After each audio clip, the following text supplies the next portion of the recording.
परम प्रेम में युग पुरुषोत्तम श्री ठाकुर अनुकूल चंद्र जी के श्री चरणों में मेरा शत कोटि प्रणाम।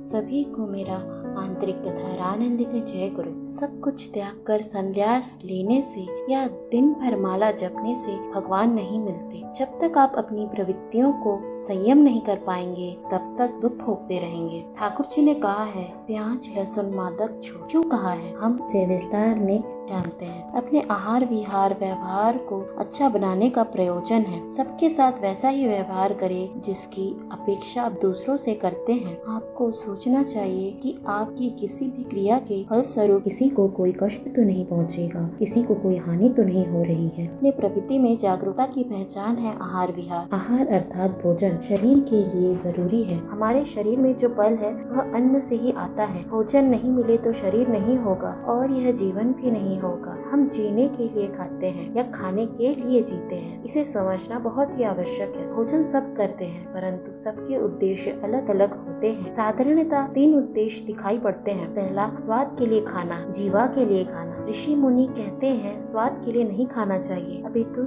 स्वाद लेकर खाना चाहिए। स्वाद के लिए खाने वाले लोग लिप्सा से ग्रस्त होकर अधिक खाते हैं। हर वो चीज खाते हैं जो उनके जीवा को अच्छा लगे, जिसके फलस्वरूप बाद में उन्हें बहुत से बीमारियों का पात्र बनना पड़ता है। दूसरे लोगों का उद्देश्य है स्वास्थ्य के लिए भोजन करना। ऋषि मुनि कहते हैं जो भोजन को औषधि समझकर भोजन करते हैं उन्हें कभी भी औषधि ग्रहण करने की जरूरत नहीं पड़ती। जैसे कि हम आसपास देखते हैं आजकल लोग डाइट बनाकर खाते हैं, जिम जाते हैं, मीठा परहेज करते हैं मोटापे के डर से, जो कि बहुत अच्छी बात है। किंतु स्वस्थ होने का अर्थ केवल तन की तंदुरुस्ती नहीं बल्कि प्रशांत आत्मा, संयत इंद्रियां हो और मन प्रसन्न हो तो वह मनुष्य स्वस्थ है। भोजन करना है तो केवल शरीर के स्वास्थ्य का ही नहीं अपितु जो मन और आत्मा और इंद्रियों को शक्तिशाली बनाए ऐसा भोजन होना चाहिए। तीसरा उद्देश्य है साधना करने के लिए भोजन ग्रहण करना। साधु संत साधना में मन और तन को स्वस्थ रखकर ईश्वर में लगा सके उसलिए खाते हैं। उतना ही खाते हैं जिससे वह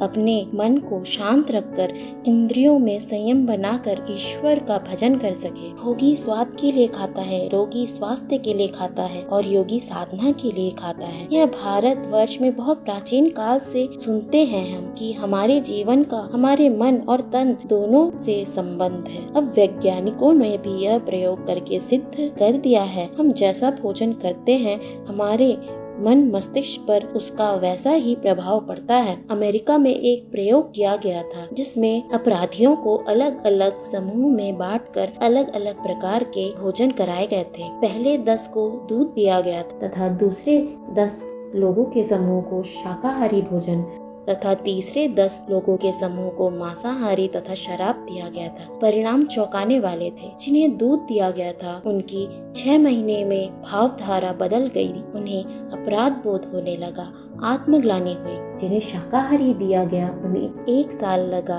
उनकी भी विचारधारा में परिवर्तन हो गया। परंतु जो मांसाहारी थे उनकी आपराधिक प्रवृत्तियां और बढ़ गई। और भी बहुत से ऐसे प्रयोग हुए हैं तथा लंबे समय के इन प्रयोगों के बाद ये सिद्ध कर दी गई भोजन का हमारे मन से गहरा संबंध है। हमारे शास्त्रों और आयुर्वेद में 3 प्रकार के भोजन होते हैं, तामसिक, राजसिक और सात्विक। और यह 3 प्रकार अलग अलग आवृत्ति के प्रतीक बताए गए हैं। पहला, राजसिक भोजन। राजसिक भोजन वह भोजन होते हैं जो अधिक तेल मसालों से बनते हैं, स्वाद बढ़ाने वाले भोजन होते हैं। यह राजसिक भोजन को राजाओं का भोजन भी कहा जाता है। दूसरा होता है तामसिक भोजन। तामसिक भोजन वह जो हमारी प्रवृत्तियों को तामसिक बनाते हैं। जितने भी अभक्ष्य पदार्थ हैं जो हमारे प्रमोद उत्तेजनाओं को बढ़ाते हैं सब तामसिक होते हैं, जैसे कि मांस, मछली, प्याज, लहसुन आदि। सात्विक भोजन अर्थात सादा भोजन जो सद्गुण प्रधान व्यक्तित्व की पहचान है। सात्विक आहार सुख का आधार है। इसे सबसे शुद्ध और शरीर के लिए अच्छा माना जाता है। शास्त्रों के अनुसार राजसिक भोजन राजाओं द्वारा सेवन किया जाता था। तामसिक भोजन राक्षसों तथा दानवों द्वारा सेवन किया जाता था तथा साधु संत सात्विक आहार का सेवन करते थे।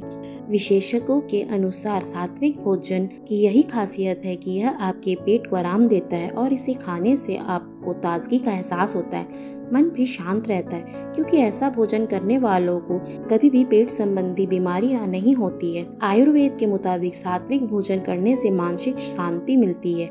इससे न सिर्फ शरीर की थकान दूर होती है, बल्कि व्यक्ति को शांति और खुशी का भी एहसास होता है। तामसिक भोजन करने से शरीर में सुस्ती आती है और व्यक्ति को किसी काम में मन नहीं लगता। सनातन शास्त्र में सभी महापुरुषों ने, ऋषि मुनियों ने प्याज लहसुन खाने से मना किया है, क्योंकि सनातन धर्म में सात्विक आहार करने की बात कही गई है, जिससे हम अपनी प्रवृत्तियों को संयम में रख सकें।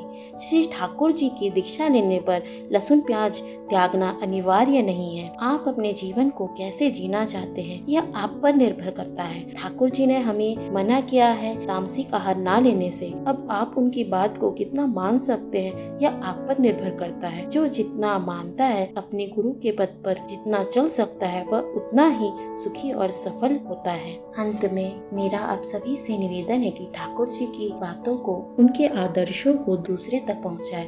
इस वीडियो को दूसरों को शेयर करें तथा अपने साथ दूसरों का भी मंगल करें। मैं सभी की मंगल कामना उनके श्री चरणों में करती हूँ। सभी स्वस्थ रहे, खुश रहे, परम पिता आप सबका मंगल करे। जय गुरु।